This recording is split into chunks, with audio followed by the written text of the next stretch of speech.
Salut tout le monde, c'est Enix. Aujourd'hui, toute nouvelle vidéo. Vidéo sur One Piece Treasure Cruise. Donc, c'est vraiment le moment de commencer ou de recommencer le jeu, puisque c'est vraiment très intéressant.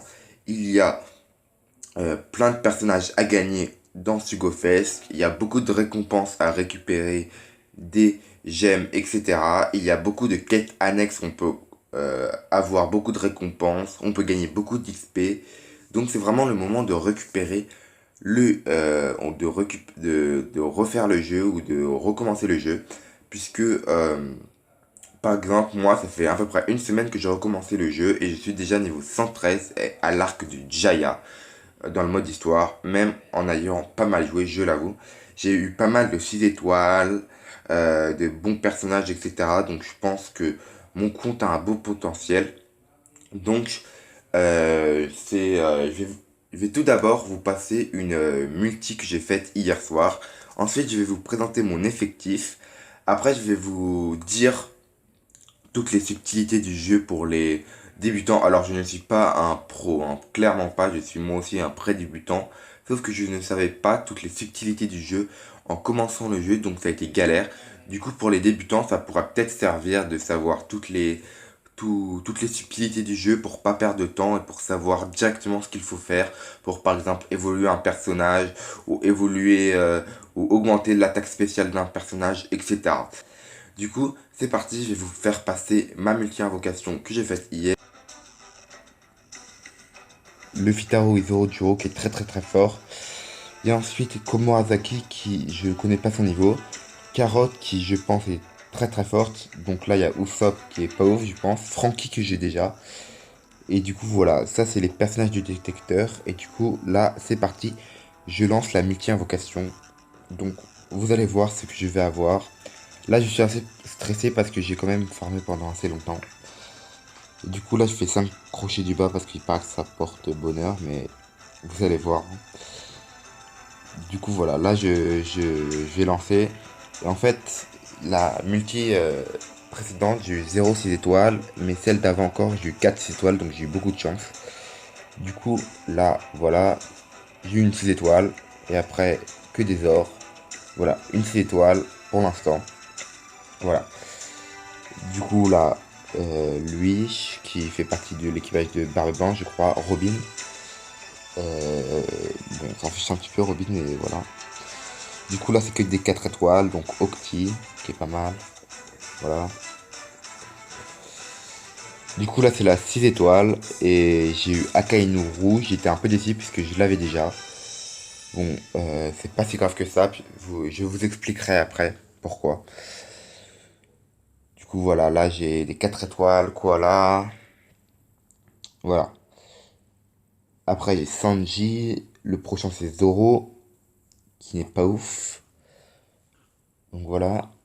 Et après, j'ai Son Goku. Et après, là j'étais assez content, puisqu'en bonus, j'ai eu une 6 étoiles qui n'est nulle autre que Barbe Blanche.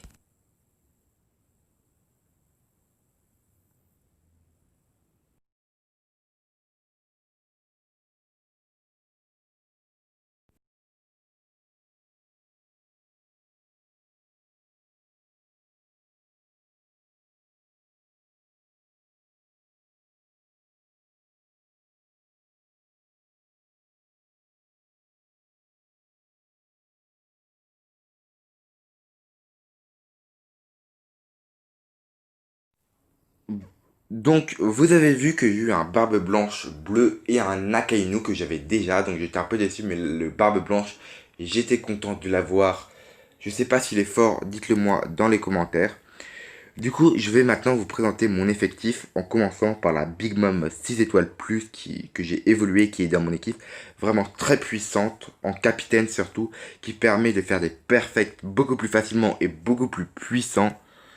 Et d'également de donner des gros campouches et de redonner de la vie avec ça. Vraiment très puissant. Après, il y a le sabot 6 étoiles plus que j'ai fait évoluer, qui est dans mon équipe, mais qui est quand même moins puissant que les autres, je pense, mais qui est également très puissant. J'ai ensuite le Nekomamushi, le Inuarashi en duo 6 étoiles, que j'aime beaucoup, mais que je n'ai plus dans mon équipe, que j'ai fait remplacer par la Big Mom, qui est pour moi plus puissante, voilà. Ensuite, j'ai un duo très très puissant, plus puissant que le Nekomamushi, le Inuarashi, qui n'est nul autre que Sabo et Koala, qui est très puissante en 6 étoiles, que je n'ai pas encore fait maxer, mais que je mettrai dans mon équipe dès que je le pourrai, vraiment très très puissant, que j'ai pas encore testé, voilà. Ensuite, il y a le Zoro 6 étoiles qui est évoluable en 6 étoiles plus, qui est très puissant, que j'ai dans mon équipe, un sabreur d'exception, en plus il est badass, voilà. Il n'y a rien à dire là-dessus. Ensuite, il y a le fameux Osabamas qui est très puissant que j'ai eu dans le Sugo Fest. J'étais vraiment très content. Je l'ai en capitaine. Il est vraiment, sa capitaine ability est vraiment surpuissante parce qu'il permet d'être invisible. Donc, en étant invisible, il peut terminer ses adversaires en un tour, éviter les liens, les enchaînements, etc. C'est vraiment ultra cheaté. Voilà, donc le Osabamas, vraiment une valeur sûre. Du coup, il y a ensuite le Marco, le Phoenix 6 étoiles que j'ai eu dans une multi à 4 6 étoiles, pardon. Que je n'ai pas encore maxé et que je n'ai pas dans mon équipe. Suite à ça, il y a le Lucci que j'ai fait évoluer aussi en 6 étoiles, que je n'ai pas encore maxé, que je n'ai pas dans mon équipe, qui peut être évoluable en 6 étoiles plus. Je vous expliquerai après comment obtenir évoluer les 6 étoiles en 6 étoiles plus, mais qui est vraiment galère à évoluer parce qu'il faut 3 crânes bleus pour l'évoluer, c'est vraiment hyper galère. Ensuite, il y a la Boa Hancock 6 étoiles que je n'utilise pas particulièrement dans mon équipe, je sais pas si elle est bonne ou pas. Voilà. Suite à ça, il y a le Ener, pardon, 6 étoiles qui peut être évoluable en 6 étoiles plus, qui est lui aussi galère à évoluer. Je vous expliquerai comment évoluer ces personnages-là en 6 étoiles plus parce que c'est différent que les autres personnages. Donc que j'utilisais avant dans mon équipe mais que j'ai ensuite remplacé. Peut-être que quand je l'évoluerai en 6 étoiles plus, je le réutiliserai. Voilà. Ensuite, il y a la Shiraushi 6 étoiles qui peut être évoluable en 6 étoiles plus. Très bonne healeuse. Voilà. Ensuite, il y a le Akainu 6 étoiles en rouge que j'ai 2 fois. Ça, j'ai pas eu trop de chance puisque j'ai eu un tirage où j'ai eu 2 fois le Akainu. Et c'est pareil pour le Akainu violet qui est juste là, que j'ai en doublon, qui peut quand même servir, mais c'est quand même moins bien que d'avoir une nouvelle carte quand même. C'est beaucoup moins bien. Suite à ça, j'ai le Edward Nugay que je viens d'avoir là. Je sais pas s'il est puissant, que je n'ai pas encore maxé, voilà. Et après, il y a le lot 6 étoiles qu'il a en 5 étoiles, mais que je veux faire évoluer, qui est très puissant. Il paraît que je n'ai pas encore maxé, pardon. Il y a ensuite le Frankie 5 étoiles qui peut être évolué en 6 étoiles, qui est très puissant, voilà aussi. Très puissant. Après, il y a le Cavendish 5 étoiles qui peut être évoluable en 6 étoiles. Celui-là, si je me trompe pas, il est pas ouf. Mais voilà, il va quand même l'évoluer. Ça sera pas mal. Voilà. Et après, bon, voilà. Après, Après, il y a le Garp aussi, pardon. Le Garp 6 étoiles. 5 étoiles là que je vais faire évoluer en 6 étoiles. Et après, il y a que des 5 étoiles, 4 étoiles qui sont bien, mais qui sont pas ouf non plus. Voilà, il peut y avoir, mais on va dire, voilà. Du coup, maintenant, je vais vous expliquer comment évoluer les 6 étoiles en 6 étoiles plus. Par exemple, voilà, l'exemple de Lucci. Il faut 3 crânes comme ça, donc c'est beaucoup pour évoluer en 6 étoiles plus. Et ces crânes, on les obtient dans le bazar. Donc, qu'est-ce que c'est le bazar? C'est un endroit où on doit avoir des points d'entraînement. Pour avoir pardon, des points d'entraînement, il suffit tout simplement de vendre des personnages. Donc, il faut, je pense, c'est mieux d'avoir des personnages qu'on a eu au Sugo Fest. Par exemple, celui-là, là, celui que j'ai sélectionné, je l'ai eu au Sugo Fest, il vaut 300 points. Et par exemple, je vais par exemple donner celui-là. Lui, je l'ai pas eu au Sugo Fest, il vaut que seulement que 2 points.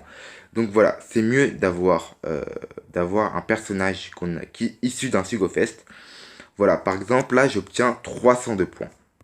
Voilà, en ayant 302 points, je vais pouvoir acheter des objets dans le bazar. Du coup, dans le bazar, il y a toutes sortes d'objets qui sont utiles, comme les flammes qui donnent de l'attaque, des livres, euh, des, des personnages qui servent à évoluer. Et il y a aussi des crânes. Les crânes coûtent 10 000 et servent à évoluer les personnages. Donc ça va jusqu'à peut-être 3 crânes, je crois. Donc ça remonte jusqu'à très cher, donc 30 000 points d'entraînement. Vous voyez qu'avec 2 personnages de Sugofest, et bah, on gagne que 600 points. Donc c'est assez difficile quand on débute. En fait, je pense que quand on est très fort et quand on a beaucoup, on a un effectif très poussé, je pense que ça devient moins difficile. Par contre, quand on débute, c'est assez difficile de gagner des points d'entraînement et de pouvoir évoluer nos 6 étoiles plus. Sinon, pour évoluer certains personnages en 6 étoiles plus, comme le Ener, euh, comme vous le voyez, il faut des crânes spéciaux pour évoluer le Ener en 6 étoiles plus. Donc c'est des crânes spéciaux qu'on n'obtient pas dans le bazar, mais dans un autre monde, on va dire comme ça. On le trouve dans la carte au trésor. Du coup, comme vous le voyez, le jeu est assez complexe. On le trouve en fait dans le bazar au trésor où on peut l'acheter avec des tickets. Donc on peut y trouver plein d'objets assez intéressants. Mais on peut surtout trouver des crânes de personnages qu'on peut acheter avec des tickets. Donc là, en disponible, il y a le crâne de Doflamingo et le crâne de Cavendish. Donc voilà, on peut évoluer certains personnages aussi comme ça. Donc il n'y a pas que dans le bazar qu'on peut évoluer nos personnages en 6 étoiles plus. Du coup, il faut également savoir que il faut faire les quêtes de Chopper, les souhaits de Chopper plutôt. C'est-à-dire qu'il faut faire les quêtes de Chopper demande, on peut les défier. En fait, c'est très très bien parce qu'en fait, avec ça, on peut avoir des gemmes, des récompenses, de l'XP, etc. Par exemple, moi, grâce à une quête de Chopper, je suis monté du niveau 60 au niveau 104 d'un coup. Donc, c'est vraiment ultra cheaté. Il faut faire les quêtes de Chopper. Du coup, une chose que je voulais vous faire voir, c'est également les l'amélioration des attaques spéciales. Ouais, l'attaque spéciale des personnages. Du coup, en fait, c'est dans les manuels. Par exemple, là, j'ouvre le manuel. Ça, ça peut faire augmenter l'attaque spéciale de certains personnages, comme Sentomaru, etc. Comme Inuarashi, Perospero, etc. Par exemple, là, c'est qu'un exemple, mais ça peut augmenter l'attaque spéciale. Donc voilà. La dernière chose que je voulais vous montrer, c'est les bateaux. Parce que les bateaux, moi au début, je me disais que ça servait pas à grand chose, etc. Bon, je m'y connaissais rien. Mais j'ai compris après que c'était un élément crucial pour l'équipe, etc. Donc là, vous voyez, j'ai quand même pas beaucoup de bateaux, etc. Bon, j'ai le bateau de la première forêt que j'ai réussi, de la deuxième forêt aussi que je viens de réussir d'ailleurs. Du coup, ouais, mais en ce moment, le bateau que j'utilise, c'est le Mérite, c'est le bateau un peu de base, etc. Du coup, pour améliorer un bateau, il faut en fait dépenser des colas et pour que ça améliore le bateau en fait. Et là, par exemple, en exemple du bateau, nous pouvons voir que l'HP du capitaine plus 300, l'attaque de l'équipe fois 1,5, ce qui n'est pas énorme mais qui est pas mal, et facilite le timing des parfaits. Du coup, voilà. Et quand c'est au niveau max, c'est le bateau aide beaucoup, beaucoup l'équipe.